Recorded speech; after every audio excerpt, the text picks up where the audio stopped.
നമസ്കാരം. ഒരു പുതിയ മത്സരത്തോടെ ഇന്നത്തെ സെയിലിംഗ് കമന്ററി ആരംഭിക്കുന്നു. ട്രിവാൻഡ്രം ട്രക്കത്തോൺ.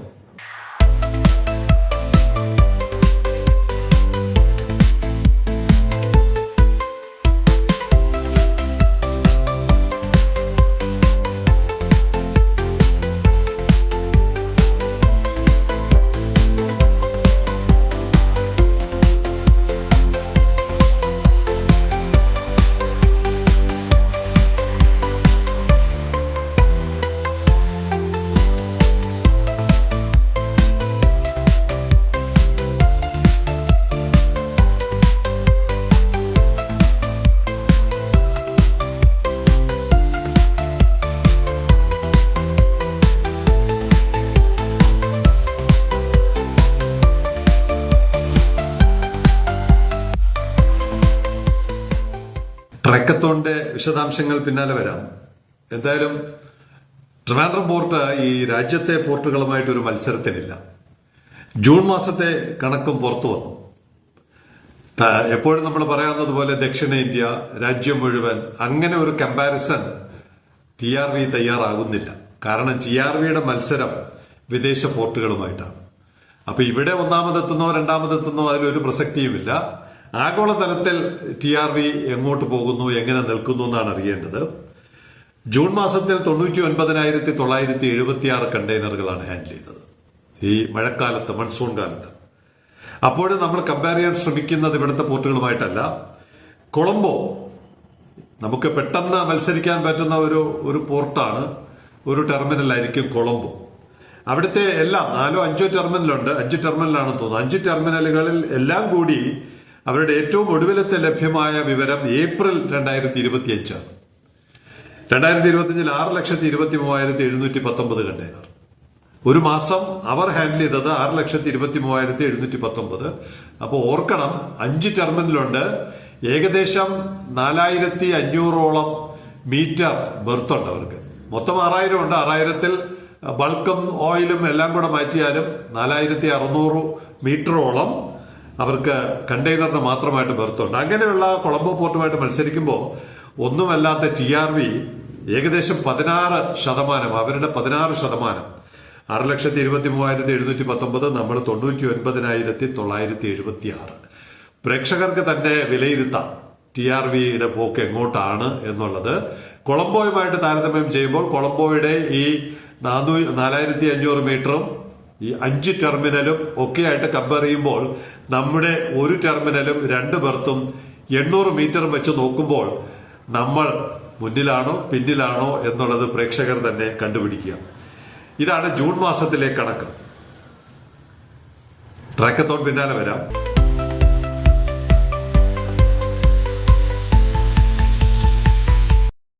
ട്രിവാൻഡ്രം പോർട്ട് മുന്നിലെത്താൻ ശ്രമിക്കുന്ന ഒരു മേഖലയാണ് fuel, bunkering.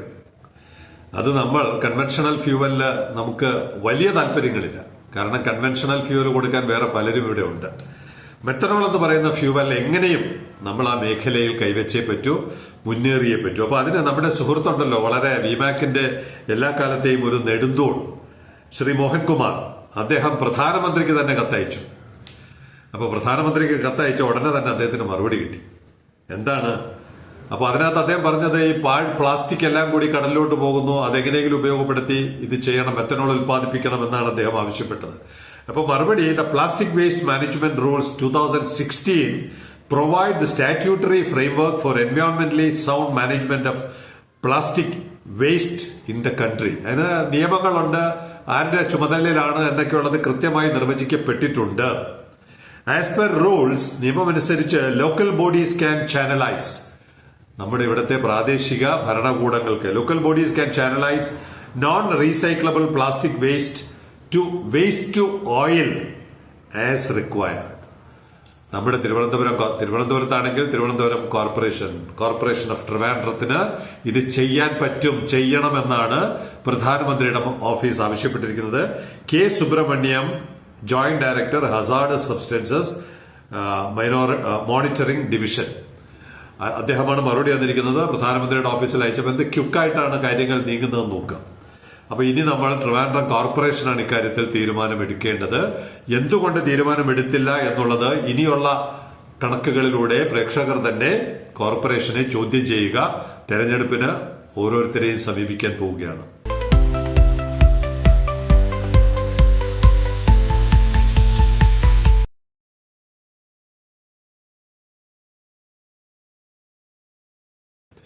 The alternative fuels order book saw a total of 151 vessels ordered in the first half of 2025.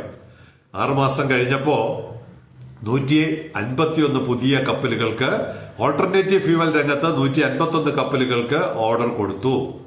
With LNG dominating as the clear fuel of choice and accounting for more than half of the order book. ഈ 151-ൽ പകുതിയിൽ കൂടുതൽ LNG ആണ്. അപ്പോൾ LNG എന്ന് പറയുമ്പോൾ പിന്നെ നമുക്ക് അവിടെ വലിയ റോളില്ല. LNG ആകുമ്പോൾ പിന്നെ പതിവ് പോലെ ഗൾഫ് മേഖലയും അതുപോലുള്ള രാജ്യങ്ങളും ഒക്കെയാണ്. അപ്പോൾ ഇത് ക്ലാസിഫിക്കേഷൻ സൊസൈറ്റിയാണ്. DNV എന്ന് പറയുന്ന ക്ലാസിഫിക്കേഷൻ സൊസൈറ്റിയുടെ ഏറ്റവും ഒടുവിലത്തെ കണക്കാണ്. അപ്പോഴുമുള്ള പ്രതീക്ഷ എന്താണ്? പകുതിയിൽ കൂടുതൽ മാത്രമാണ് LNG. അപ്പോൾ പകുതിയോളം മറ്റാരാണ്? Alternative fuels are no longer a fringe strategy but a mainstream investment decision. DNV പറയുന്നത് ഇനിയുള്ള കാലത്ത് ഓൾട്ടർനേറ്റീവ് ഫ്യൂവൽ ഒരു ഷുവർ ഷോട്ടാണ്, ഒരു സാധ്യതയുള്ള ഒരു ബിസിനസ്സാണ് ഓൾട്ടർനേറ്റീവ് ഫ്യൂവൽ. ഇവിടെ കൃത്യം കണക്ക് പറയുന്നുണ്ട്. LNG 87 new vessels order so far in 2025. ഈ 151-ൽ 87 വെസലുകൾ LNG ആയിരുന്നു. ഇതെല്ലാം വിടാം, LNG ഒന്നും നമ്മുടെ വിഷയമല്ല. നമ്മുടെ വിഷയം ദേ വരുന്നു. Next in line is methanol. അടിയട simple. Next in line is methanol with 4.6 million gross tonnage, 40 vessels ordered. നേരത്തെ പറഞ്ഞ 151-ൽ 40 വെസലുകൾ മെത്തനോളാണ്. 41 vessels ordered across the container ropax. Container ഉണ്ട്, റോപാക്സ് ഉണ്ട്, റോറോ പോലെ പാസഞ്ചറും കൂടി ചേരുന്നതാണ് റോപാക്സ്. Tanker, offshore and car carrier segments. അപ്പോ ഓൾട്ടർനേറ്റീവ് ഫ്യൂവൽ രംഗത്ത് LNG തന്നെയാണ് ലീഡർ. ഇപ്പോഴും ലീഡർ LNG ആണ്. പക്ഷെ എല്ലാ കാലത്തും ലീഡർ ആകുമോ എന്നുള്ള കാര്യത്തിൽ സംശയമുണ്ട്. കാരണം അതിനകത്തും കാർബൺ ഉണ്ട്. അപ്പൊ കാർബൺ ഇല്ലാത്ത ഫ്യൂവൽ അന്വേഷിക്കുമ്പോൾ അവൈലബിലിറ്റി ഉണ്ടെങ്കിൽ മെത്തനോൾ തീർച്ചയായിട്ടും LNGയെ ഓവർടേക്ക് ചെയ്യും. എന്തുകൊണ്ട് LNG പോകുന്നു? വളരെ എളുപ്പമാണ് കിട്ടാൻ. യൂണിവേഴ്സലി യുബിക്യൂറ്റസിലി എന്ന് പറയും. 365 ദിവസവും ലോകം മുഴുവനും പല ഭാഗത്തു നിന്നും LNG കിട്ടും. മെത്തനോൾ അങ്ങനെ കിട്ടാറായിട്ടില്ല. അങ്ങനെ കിട്ടുന്ന കാലത്ത് തീർച്ചയായിട്ടും മെത്തനോൾ 1ാം സ്ഥാനത്തെത്തും. ഇവിടെ പലരും മുന്നോട്ട് വയ്ക്കുന്ന ഓൾട്ടർനേറ്റീവ് ഫ്യൂവലിന്റെ കൂട്ടത്തിൽ അമോണിയ ഉണ്ട്, ഹൈഡ്രജൻ ഉണ്ട്. ഈ 151 വെസലുകൾ ഓർഡർ ചെയ്തിരിക്കുന്നതിനകത്ത് അമോണിയ വെറും 3ആണ്, ഹൈഡ്രജൻ 4, മെത്തനോൾ 40. അപ്പൊ ലീഡ് എടുത്തിരിക്കുന്ന ആരാണ്, അല്ലെങ്കിൽ ലീഡിലോട്ട് പോകാൻ സാധ്യതയുള്ളത് ആരാണ്? തീർച്ചയായിട്ടും മെത്തനോളാണ്. അവിടെയാണ് ശ്രീ മോഹൻകുമാർ പ്രധാനമന്ത്രിയോട് റിക്വസ്റ്റ് ചെയ്ത മെത്തനോൾ ഉൽപാദനത്തിലോട്ട് കടക്കണം എന്ന് പറയുന്ന നിർദ്ദേശം നമ്മൾ കൂടുതൽ ചർച്ച ചെയ്യേണ്ടതും ബന്ധപ്പെട്ട പഞ്ചായത്തിന് ചെയ്യാം, കേരളം മുഴുവനുമുള്ള പഞ്ചായത്തിന് ചെയ്യാം, ഇന്ത്യ മുഴുവനും ചെയ്യാം. മലയാളമായതുകൊണ്ടാണ് ഞാൻ കേരളം പറയുന്നത്. കേരളം മുഴുവനുമുള്ള പഞ്ചായത്തുകൾക്ക് ഇത് ചെയ്യാം, മുനിസിപ്പാലിറ്റികൾക്ക് ചെയ്യാം, കോർപ്പറേഷന് ചെയ്യാം. നിയമപരമായി അവരാണ് ചെയ്യേണ്ടതെന്ന് പ്രധാനമന്ത്രിയുടെ ഓഫീസ് പറയുന്നു. ആരാണ് ഇക്കാര്യത്തിൽ മടികെട്ടാൻ ഇറങ്ങുന്നതെന്ന് മാത്രം നമുക്ക് നോക്കാം.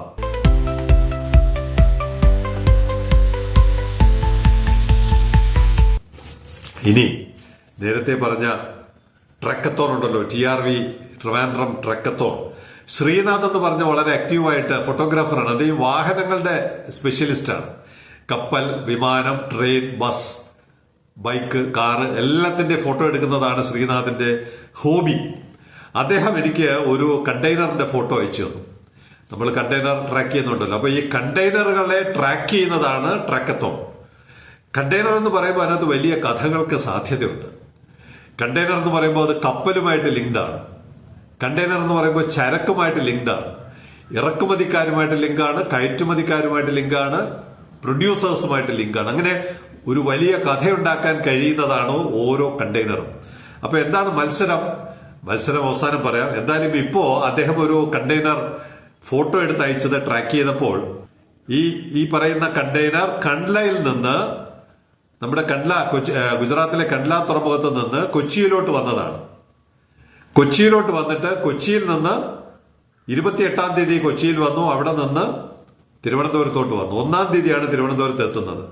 1-ാം തീയതി ക്ഷമിക്കണം, കൊച്ചിയിൽ വന്ന് 28 വന്നെങ്കിലും എല്ലാം കഴിഞ്ഞ് ക്ലിയറൻസ് എല്ലാം കഴിഞ്ഞ് പോർട്ടിൽ നിന്ന് പുറത്തിറങ്ങിയത് 1/7/25 പുലർച്ചെ 1:24:25. കൃത്യസമയമുണ്ട്, മിനിറ്റും സെക്കൻഡും വരെ ഉണ്ട്. ഇപ്പം പുലർച്ചെ 1:24:25 സമയത്തിന് പുറത്തിറങ്ങി പുറത്തിറങ്ങി വെച്ച് ശ്രീനാഥ് ആ കണ്ടെയ്നറിന്റെ ഫോട്ടോ എടുത്ത് എനിക്ക് അയച്ചിരുന്നത് 08:24 രാവിലെ രാവിലെ 8:24 ഉള്ളപ്പോൾ എനിക്ക് ആ ഫോട്ടോ എടുത്ത് അയച്ചു. എന്ന് പറഞ്ഞാൽ രാത്രി മുഴുവൻ കണ്ടെയ്നർ ഓടി തിരുവനന്തപുരത്ത് എത്തി. അപ്പോ ഈ കണ്ടെയ്നർ, തിരുവനന്തപുരത്ത് വരുന്ന കണ്ടെയ്നർ എന്താണ്, ചരക്കെന്താണ്, എങ്ങോട്ടാണ് പോകുന്നത്, ഇത് TRVക്ക് നാളെ ഗുണം ചെയ്യുമോ തുടങ്ങിയ പല കാര്യങ്ങളും ഇതിന്റെ പിന്നിലുണ്ട്. അതിലുപരി ഇത് ഗുജറാത്തിലെ അന്വേഷിച്ചപ്പോൾ കണ്ടലയിൽ നിന്നാണ് വന്നിരിക്കുന്നത്. മിക്കവാറും ടൈൽസ് ആയിരിക്കും, ടൈൽസോ മാർബിളോ അതുപോലുള്ള ഉൽപ്പന്നമായിരിക്കും. എന്തായാലും ഇത്തരം കണ്ടെയ്നറുകളെ ട്രാക്ക് ചെയ്യുമ്പോൾ നമുക്ക് പുതിയ കഥകൾ കണ്ടെത്താൻ പറ്റും, കഥകൾ മനസ്സിലാക്കാൻ പറ്റും. എന്താണ് പ്രേക്ഷകർ ചെയ്യേണ്ടത്? എവിടെ വെച്ചൊരു കണ്ടെയ്നർ കണ്ടാലും ഒരു ഫോട്ടോ എടുക്കുക. പക്ഷെ അതിന്റെ നമ്പർ വേണം. ഏറ്റവും ബാക്കിൽ റൈറ്റ് ടോപ്പിലാണ് നമുക്ക് ട്രാക്ക് ചെയ്യാൻ പറ്റുന്ന നമ്പർ ഉണ്ടാവുക. ഇല്ലെങ്കിൽ നമ്മുടെ ഡ്രൈവറിന്റെ സൈഡിലും സൈഡ് വശത്തും ആ നമ്പർ ഉണ്ടാകും. ഇംഗ്ലീഷിലെ ഒരു 4 അക്ഷരങ്ങൾ ഉണ്ടാവും. അത് കഴിഞ്ഞിട്ട് ഡിജിറ്റൽ നമ്പേഴ്സ് ഉണ്ടാവും. അങ്ങനെയുള്ള ഫോട്ടോ അയച്ചു തന്നാൽ ബാക്കി ട്രാക്ക് ചെയ്യുന്നതും അതുപോലുള്ള കാര്യങ്ങളും എല്ലാം സെയിലിംഗ് കമന്ററി കണ്ടുപിടിക്കും. അങ്ങനെ ഒരു മത്സരം മാസത്തിൽ ഒരു തവണ ഏറ്റവും നല്ല കഥകൾ പറയാൻ അവസരം ഉണ്ടാക്കി തന്ന കണ്ടെയ്നർ, അതിന്റെ ഫോട്ടോ അയക്കുന്നവർക്ക് ഒരു സമ്മാനം ഉണ്ടാകും. സമ്മാനം ആര് സ്പോൺസർ ചെയ്യുന്നതെന്ന് നമുക്ക് പിന്നീട് നോക്കാം. എന്തായാലും വളരെ രസകരമായ ഒരു ട്രിവാൻഡ്രം ട്രക്കത്തോൺ നമ്മൾ ആരംഭിക്കുകയാണ്. ആദ്യത്തെ മത്സരത്തിൽ ശ്രീനാഥിന്റെ കണ്ടെയ്നറാണ് കണ്ടയിൽ നിന്ന് ട്രിവാൻഡ്രത്ത് വന്നിരിക്കുന്നത്. അതിന്റെ വന്ന റൂട്ട് വരെയുണ്ട്, പക്ഷെ കടലിലൂടെ അല്ല, അത് കരയിലൂടെയാണ് കാണിച്ചിരിക്കുന്നത്, കടലിലൂടെയാണ് കാണിക്കേണ്ടത്. എന്തായാലും അങ്ങനെയുള്ള റൂട്ട് മാപ്പ് വരെ ഉണ്ട്. അതുപോലെ ഇത്തരം വിവരങ്ങൾ ഒരുപാട് നമുക്ക് സംസാരിക്കാൻ അവസരം കിട്ടുന്നതാണ് ഓരോ കണ്ടെയ്നറും. അതുകൊണ്ട് നമുക്ക് ട്രാക്ക് ചെയ്യാം. ഇനി ഒടുവിൽ കപ്പലുകൾ ഏതെങ്കിലും ഉണ്ടോ എന്ന് കൂടി നോക്കാം. Signing off, Elias John.